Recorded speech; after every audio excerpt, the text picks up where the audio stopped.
ప్రతి chest pain అంటే గుండెపోటు ఓన్లీ లెఫ్ట్ సైడ్ మాత్రమే వస్తుందా, రైట్ సైడ్ రాకూడదా? ఇలాంటి క్వశ్చన్స్ మీకు కూడా వచ్చాయా? నన్ను ఒక పేషెంట్ ఈ మధ్య కాలంలో అడిగిన క్వశ్చన్ అది.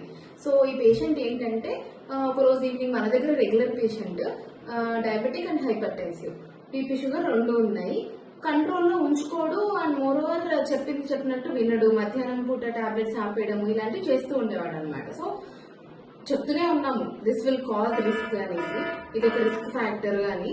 అయితే సడన్ గా ఒక రోజు గ్యాస్ట్రైటిస్ లాగా ఉంది, నాకు నొప్పి ఉంది అని చెప్పి వచ్చాడు. అది ఎటు సైడ్? రైట్ సైడ్ ఈ భాగంలో వస్తుంది, వెనకాల వరకు ఉంది, షోల్డర్ అంతా పెయిన్ వస్తుంది, అది కూడా రైట్ సైడ్ అనే చెప్తున్నాడు, లెఫ్ట్ సైడ్ చెప్పట్లేదు. కానీ నడిస్తే ఆయాసం వస్తుంది, నడవలేకపోతున్నాను, కొంచెం దూరం నడిస్తే కొంచెం ఆయాసంగా అనిపిస్తుంది అన్నాడు. నాకు వచ్చిన ఫస్ట్ డౌట్, గ్యాస్ట్రైటిస్ ప్రతిసారి ఉంటుంది గ్యాస్ట్రైటిసా అని. అండ్ ఇక్కడ కూడా పెయిన్ చెప్తున్నాడు. సో గ్యాస్ట్రైటిసా అనుకున్నా కానీ నడిస్తే ఆయాసం వస్తుంది అన్నప్పుడు డౌట్ వచ్చింది. సో ఒకసారి అయితే ఈసీజీ తీద్దాం చూద్దామని. టు మై షాక్ అది ఎంఐ, లేటరల్ వాల్ ఎంఐ అనమాట.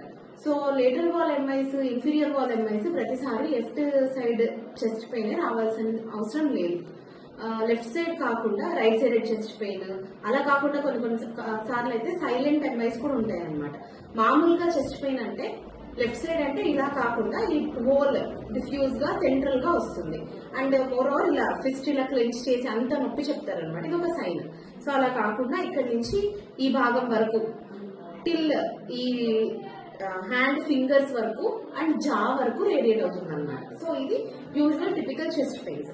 అలా కాకుండా రైట్ సైడెడ్ పెయిన్స్ కూడా ఉంటాయి. అంటే రైట్ వెంట్రికల్, మన గుండెలో ఎలా అయితే రెండు భాగాలుగా ఉంటాయో right ventricle, left ventricle. So right ventricular pains లో ఒక్కొక్కసారి రైట్ సైడెడ్ చెస్ట్ పెయిన్ రావడం, ఎపిగ్యాస్ట్రిక్ పెయిన్ అంటే మామూలుగా మీరు చెప్పే గ్యాస్ ఇక్కడ నొప్పి వస్తుంది అనగానే ఓన్లీ గ్యాస్ట్రైటిస్ అనుకుంటుంటారు కదా, అది కూడా తప్పు. ఒక్కొక్కసారి ఓన్లీ గ్యాస్ట్రైటిస్ ఇక్కడే నొప్పి వస్తుంది అన్న వాళ్ళకు కూడా ఈసీజీలో మార్పులు చూసాం. వాళ్ళు వెంటనే ఎంఐ అని రికగ్నైజ్ చేయగలగడం, అలాంటివన్నీ ఏంటంటే వెంటనే టైమ్లీ రికగ్నిషన్, టైమ్లీ ఈసీజీతో మనం బయట పెడతాం అనమాట. సో ప్రతిదీ నెగ్లెక్ట్ చేయకుండా ఇలా పెయిన్ వస్తుంది, రైట్ సైడే వస్తుంది, ఎపిగాస్ట్రిక్ గానే ఉంది కదా, గ్యాస్ట్రైటిసే అనుకొని ఒక చిన్న ఇంజెక్షన్ టాబ్లెట్ తీసుకొని వదిలేయడము, అది నైట్ కి ఎక్కువ అవ్వడము, ఒక్కొక్కసారి మన టైం బ్యాడ్ అయితే నైట్ స్లీప్ లోనే డెత్ అయిపోవడం, ఇలాంటివి కూడా జరుగుతాయి.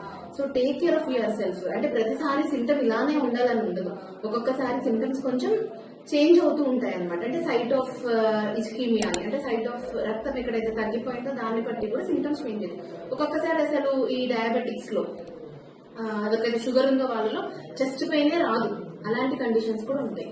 బెటర్ ఏదైనా కొంచెం డిస్కంఫర్ట్ అంటే ఎంఐ ఈక్వలెన్స్ అంటాం, చెస్ట్ పెయిన్ రాకున్నప్పుడు ఆయాసం రావడము, పడుకుంటే దగ్గొచ్చేయడం, పడుకుంటే దమ్మొచ్చేయడము, ఇలాంటివన్నీ ఉన్నప్పుడు కంపల్సరీ డాక్టర్ని కన్సల్ట్ అయ్యి ఈసీజీ తీయించండి.